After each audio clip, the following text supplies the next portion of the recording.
Hello everyone, स्वागत है आप सभी लोगों का हमारे इस चैनल अवी विजन में। आज मैं आप सभी लोगों के समक्ष इंटरनेशनल रिलेशंस से रिलेटेड 10 मोस्ट इम्पॉर्टेंट क्वेश्चंस को प्रस्तुत करूंगा, जिसे आने वाले समय में एनटीए यूजीसी नेट अपने एग्ज़ाम में पूछ सकता है। यदि आप चैनल पर नए हैं तो आप हमारे इस चैनल को ज़रूर सब्सक्राइब करें और आप पीडीएफ के लिए या अन्य पॉलिटिकल अपडेट्स के लिए हमारे चैनल के टेलीग्राम ग्रुप के साथ भी जुड़ सकते हैं। तो आइए स्टार्ट करते हैं। आज का हमारा फर्स्ट क्वेश्चन है, निम्नलिखित में से कौन प्रकार्यवादी सिद्धांत के जन्मदाता हैं? ऑप्शन ए है डेविड मिट्रेनी, ऑप्शन बी है Ernest B Haas, option C है केनेथ वॉल्च और ऑप्शन डी है वॉलरस्टीन। आपको बताना है कि वे कौन से स्कॉलर हैं जो प्रकार्यवादी सिद्धांत के जन्मदाता हैं। बताइए, वीडियो को पॉज कीजिए और आप अपना आंसर देने की कोशिश कीजिए। देखिए, इसका करेक्ट आंसर हो जाएगा डेविड मिट्रेनी। डेविड मिट्रेनी प्रकार्यवादी सिद्धांत के जन्मदाता माने जाते हैं। इनकी एक बहुत ही फेमस कृति रही है और उस कृति का नाम है ए वर्किंग पीस सिस्टम, जो कि 1943 में पब्लिश हुई थी। याद रखना है, इनकी बहुत ही प्रसिद्ध रचना है ए वर्किंग पीस सिस्टम, जो कि 1943 में पब्लिश हुई थी।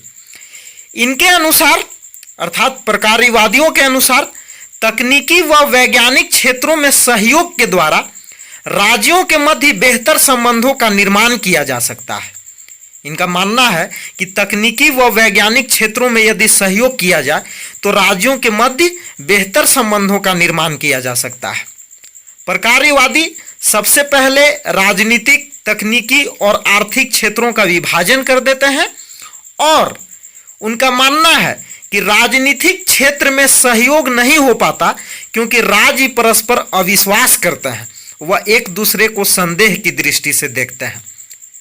अतः उनका मानना है कि यदि आर्थिक क्षेत्र में सहयोग किया जाए तो यह राजनीतिक सहयोग बढ़ाने में सहायक सिद्ध होगा और एक क्षेत्र में किया गया सहयोग दूसरे क्षेत्र में सहयोग को बढ़ावा देने में भी सहायक सिद्ध होगा। तो बढ़ते हैं नेक्स्ट क्वेश्चन की ओर। नेक्स्ट क्वेश्चन है हमारा question number 2, a working peace system book is written by. बताइए, क्वेश्चन नंबर 2 का करेक्ट आंसर क्या होगा? ऑप्शन ए है हंस जे मॉर्गेनथॉ, ऑप्शन बी है रॉबर्ट टकर, ऑप्शन सी है अर्नेस्ट बी हॉस और ऑप्शन डी है डेविड मिट्रेनी। बताइए, इस क्वेश्चन का करेक्ट आंसर क्या होगा? थोड़ी देर पहले ही फर्स्ट क्वेश्चन में मैंने आपको इसका आंसर बताया है। बताइए। और फिर सेकेंड क्वेश्चन भी वही है जो मैंने आपको बताया फर्स्ट क्वेश्चन में। देखिए, इसका करेक्ट आंसर है David Mitrany. David Mitrany a working peace system के राइटर हैं और ये जो बुक है वो 1943 में पब्लिश हुई थी। तो बढ़ते हैं नेक्स्ट क्वेश्चन की ओर। नेक्स्ट क्वेश्चन है हमारा स्पिल ओवर इफेक्ट। इसे हिंदी में प्रदर्शनात्मक प्रभाव बोला जाता है। Term is related with. आपको बताना है कि ये टर्म किससे रिलेटेड है। ऑप्शन ए है फंक्शनलिज्म, ऑप्शन बी है नियो फंक्शनलिज्म, ऑप्शन सी है मार्क्सिज्म, ऑप्शन डी है स्ट्रक्चरल मार्क्सिज्म। आपको बताना है कि ये किससे जुड़ा हुआ है ये टर्म। फंक्शनलिज्म का मतलब प्रकार्यवाद, नियो फंक्शनलिज्म का मतलब हुआ नव प्रकार्यवाद, ऑप्शन सी है मार्क्सिज्म मतलब मार्क्सवाद, स्ट्रक्चरल मार्क्सिज्म इसका मीनिंग है संरचनात्मक मार्क्सवाद। बताइए क्या होगा इस क्वेश्चन का करेक्ट आंसर? इस क्वेश्चन का करेक्ट आंसर होगा functionalism. Spill over effect functionalism, that means प्रकार्यवाद सिद्धांत के साथ जुड़ा हुआ टर्म है। स्पिल ओवर इफेक्ट का मतलब क्या हुआ? देखिए, प्रकार्यवादियों का मानना है कि आर्थिक क्षेत्र में अगर आरंभिक सहयोग किया जाए, अगर आर्थिक क्षेत्र में हम सहयोग को आरंभ करते हैं तो यह अंतर्राष्ट्रीय राजनीतिक सहयोग बढ़ाने में सहायक सिद्ध होगा। इनके अनुसार एक क्षेत्र में किया गया सहयोग दूसरे क्षेत्र में सहयोग बढ़ाने में भी सहायक सिद्ध होता है, जिसे हम प्रदर्शनात्मक प्रभाव अर्थात स्पिल ओवर इफेक्ट की संज्ञा देते हैं। तो आशा करता हूं कि इस क्वेश्चन को आप समझ गए होंगे, आपको अपना आंसर मिल गया। बढ़ते हैं नेक्स्ट क्वेश्चन की ओर। क्वेश्चन 4 है हमारा, नव प्रकार्यवाद के जन्मदाता कौन है? आपको बताना है कि इनमें से नियो फंक्शनलिज्म के फाउंडर कौन माने जाता है। ऑप्शन ए है डेविड मिट्रिनी, ऑप्शन बी है Ernest B Hobbs, option C है केनेथ वॉल्च और ऑप्शन डी है जॉन मर्साइमर। आपको बताना है कि इनमें से नव प्रकार्यवाद के जन्मदाता कौन है। ऑप्शन ए है David Mitrany, Ernest B Haas, Kenneth Waltz, John Mearsheimer. बताइए इस क्वेश्चन का करेक्ट आंसर क्या होगा। इस क्वेश्चन का करेक्ट आंसर हो जाएगा आपका Ernest B Haas. Ernest B Haas नव प्रकार्यवाद के जन्मदाता माने जाता है। नव प्रकार्यवाद क्या है? तो नव प्रकार्यवाद का एक संशोधित रूप है और इनके अनुसार क्षेत्रीय आर्थिक संगठनों में सहयोग के अलावा विवाद भी होता है। नव प्रकार्यवादियों का कहना है कि क्षेत्रीय आर्थिक संगठनों में सहयोग के अलावा विवाद भी होता है और इन्होंने यूरोपीय यूनियन के विकास के आधार पर अपने सिद्धांत का निर्माण किया। नव प्रकार्यवाद के मूल सिद्धांतकार अर्नेस्ट बी हॉस को माना जाता है और इनकी एक बहुत ही फेमस रचना है। इनकी रचना का नाम है द यूनाइटिंग ऑफ यूरोप। इनकी रचना का नाम आप याद रखिएगा, द यूनाइटिंग ऑफ यूरोप, जो कि 1958 में पब्लिश हुई थी।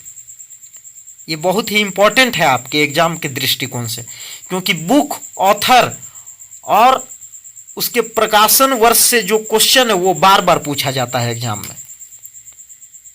अर्नेस्ट बी हॉस का कहना है कि राजनीतिक व गैर राजनीतिक क्षेत्रों के मध्य कठोर विभाजन नहीं किया जा सकता, जैसा कि प्रकार्यवादियों ने किया था। उन्होंने क्या किया था कि राजनीतिक व गैर राजनीतिक क्षेत्रों के मध्य विभाजन कर दिया था, लेकिन इनका मानना है कि राजनीतिक व गैर राजनीतिक क्षेत्रों के मध्य विभाजन नहीं किया जा सकता। इनके अनुसार राज्यों के मध्य परस्पर सहयोग द्वारा नए शांतिपूर्ण विश्व का निर्माण हो सकता है। तो बढ़ते हैं नेक्स्ट क्वेश्चन की ओर। नेक्स्ट क्वेश्चन है हमारा question number 5, the uniting of Europe book is written by. आपको बताना है कि ये जो बुक है वो किसके द्वारा लिखी गई। ऑप्शन ए है डेविड मिट्रेनी, ऑप्शन बी है Ernest B Haas, option C है केनेथ वॉल्च, ऑप्शन डी है जॉन मर्साइमर। कहीं कहीं प्रिंटिंग मिस्टेक है, आपको हमारे प्रोनाउंसिएशन से पकड़ लेना है। तो बताइए क्या है इसका करेक्ट आंसर। तो इस क्वेश्चन का करेक्ट आंसर है Ernest B Haas. Ernest B Haas की ये रचना है द यूनाइटिंग ऑफ यूरोप और अर्नेस्ट बी हॉस नव प्रकार्यवाद के मूल सिद्धांतकार हैं, नियो फंक्शनलिज्म के। और ये जो रचना है ये 1958 में पब्लिश हुई थी, द यूनाइटिंग ऑफ यूरोप। तो बढ़ते हैं नेक्स्ट क्वेश्चन की ओर। नेक्स्ट क्वेश्चन है हमारा क्वेश्चन नंबर 6, अंतरराष्ट्रीय राजनीति में मार्क्सवादी सिद्धांतों का विकास किसने किया है। आपको बताना है कि अंतरराष्ट्रीय राजनीति में मार्क्सवादी सिद्धांतों का विकास किसने किया है। ऑप्शन ए है लेनिन, ऑप्शन बी है स्टालिन, ऑप्शन सी है both A and B, option D है नन ऑफ द एबव। उपर्युक्त में से कोई नहीं। बताइए क्या होगा इसका करेक्ट आंसर। तो इसका करेक्ट आंसर हो जाएगा बोथ ए एंड बी। मतलब लेनिन और स्टालिन दोनों ने अंतरराष्ट्रीय राजनीति में मार्क्सवादी सिद्धांतों का विकास किया है और उन्होंने अंतरराष्ट्रीय राजनीति का विश्लेषण करने के लिए आर्थिक कारकों का विश्लेषण सबसे महत्वपूर्ण माना है। उनका कहना है कि अंतरराष्ट्रीय राजनीति के विश्लेषण में राज्य नहीं बल्कि वर्गमूल इकाई होता है और उन्होंने अंतरराष्ट्रीय राजनीति का विश्लेषण करते समय समग्रता को ध्यान में रखा है और उन्होंने कहा है कि अंतरराष्ट्रीय राजनीति का विश्लेषण समग्र होना चाहिए। वह समग्रता से विश्लेषण के लिए उन्होंने आर्थिक कारकों का अध्ययन को आवश्यक बताया है।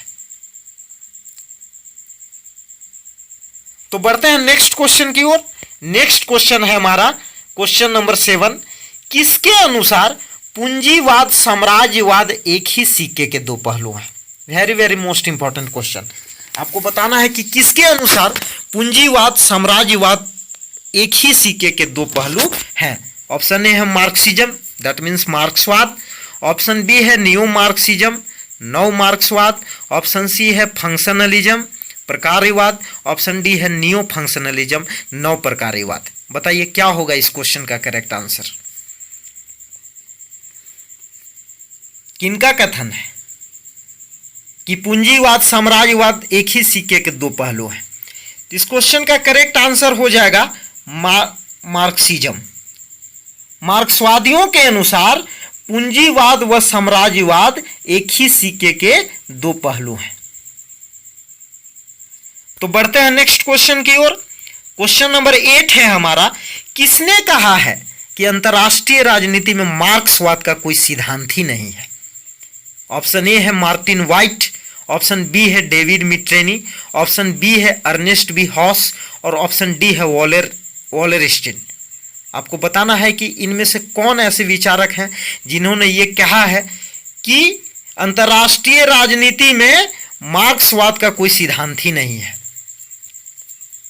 बताइए क्या होगा इस क्वेश्चन का करेक्ट आंसर? डेविड मिट्रेनी होना चाहिए, प्रिंटिंग मिस्टेक। बताइए क्या होगा क्वेश्चन का करेक्ट आंसर? इस क्वेश्चन का करेक्ट आंसर हो जाएगा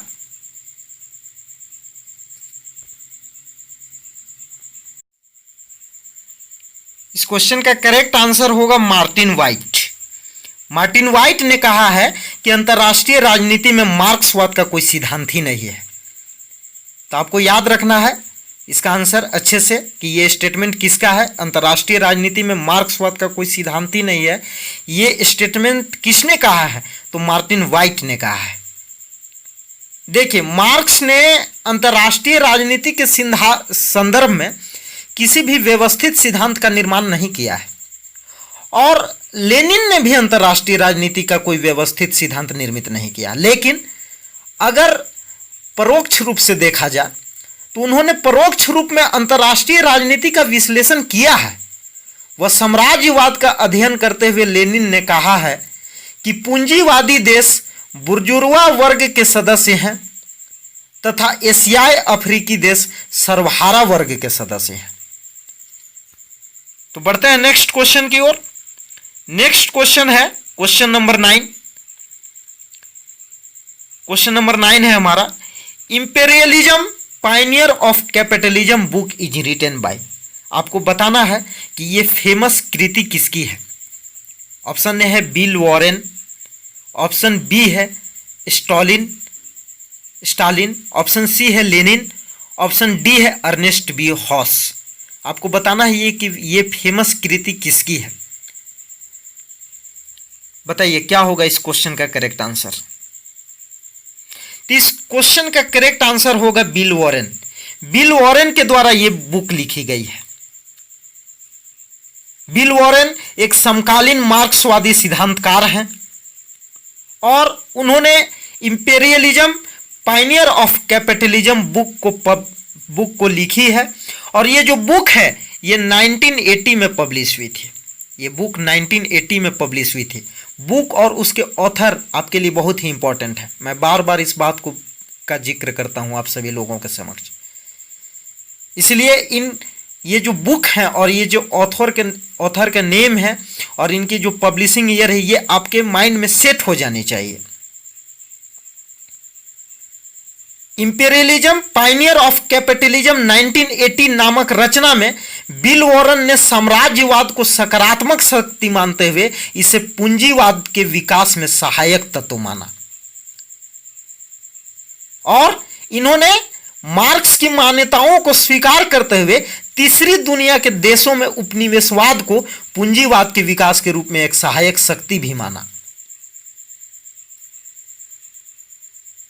क्योंकि उनका मानना था कि उपनिवेशवादी व्यवस्था के द्वारा तीसरी दुनिया के देशों में उपभोक्ता वस्तुओं में वृद्धि हुई है व शिक्षा एवं चिकित्सा व्यवस्था भी प्रदान की गई है। तो आशा करता हूं कि इस क्वेश्चन को आप समझ गए होंगे। बढ़ते हैं नेक्स्ट क्वेश्चन की ओर। Question number 10, very very important question. Question number 10 है, तीसरी दुनिया शब्द का प्रयोग निम्न में से किसने किया है? ऑप्शन ए है अल्फ्रेड सॉवी, ऑप्शन बी है वॉलरस्टीन, ऑप्शन सी है जॉन बर्टन और ऑप्शन डी है डेविड मिट्रेनी। बताइए इस शब्द का प्रयोग किसने किया है? क्या होगा इस क्वेश्चन का करेक्ट आंसर? आज का लास्ट क्वेश्चन और very very most important question. इस वीडियो के अंतर्गत जितने भी क्वेश्चन आपको बताए जा रहे हैं और जितने भी क्वेश्चन प्रेजेंट किए जा रहे हैं आप सभी लोगों के समक्ष, वो सारे क्वेश्चन इंपॉर्टेंट है।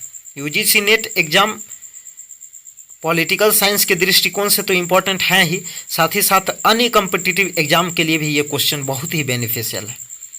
तो आपको एक एक क्वेश्चन को रीड करना है और उसको आंसर देना है और अच्छे से अटेम्प्ट करने की कोशिश करना है, क्योंकि आने वाले एग्जाम के लिए ये क्वेश्चंस आपको बहुत ही मदद करेंगे और बहुत ही एग्जाम निकालने में सहायक सिद्ध होंगे। तो आपको अच्छे से क्वेश्चन को रीड करना है और आंसर देने की कोशिश करना है। वीडियो को पॉज कर लिया कीजिए और अपना आंसर देने की कोशिश कीजिए। बताइए क्या होगा इस क्वेश्चन का करेक्ट आंसर? इस क्वेश्चन का करेक्ट आंसर होगा अल्फ्रेड सॉवी। तीसरी दुनिया शब्द का प्रयोग अल्फ्रेड सॉवी ने किया है। कौन थे अल्फ्रेड सॉवी? अल्फ्रेड सॉवी एक डेमोग्राफर थे, एक एंथ्रोपोलॉजिस्ट थे और ये फ्रेंच इकोनॉमी के हिस्टोरियन रहे हैं, इतिहासकार रहे हैं। तो दोस्तों आज के लिए इतना ही। यदि आपको हमारी यह वीडियो अच्छी लगी हो तो आप इसी वीडियो को लाइक करें, कमेंट करें। अगर आपको किसी भी तरह का डाउट हो या आप अपना ओपिनियन कमेंट बॉक्स में लिख सकते हैं। आप हमें अपना सजेशन दे सकते हैं, अपना सुझाव दे सकते हैं, आप अपना डाउट मेंशन कर सकते हैं कमेंट बॉक्स में। और इस वीडियो को अपने सारे उन दोस्तों के साथ शेयर करें जो UGC net exam political science की तैयारी कर रहे हों और अदर कॉम्पिटिटिव एग्जाम्स के लिए भी यह वीडियो बहुत ही बेनिफिशियल है।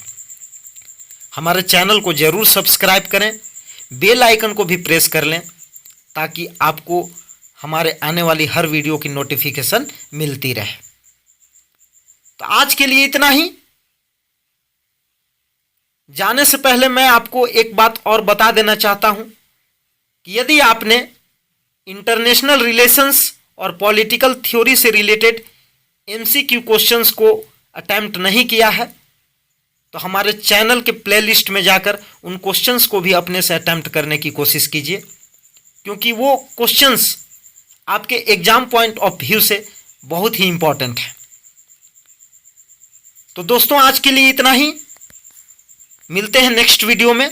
धन्यवाद।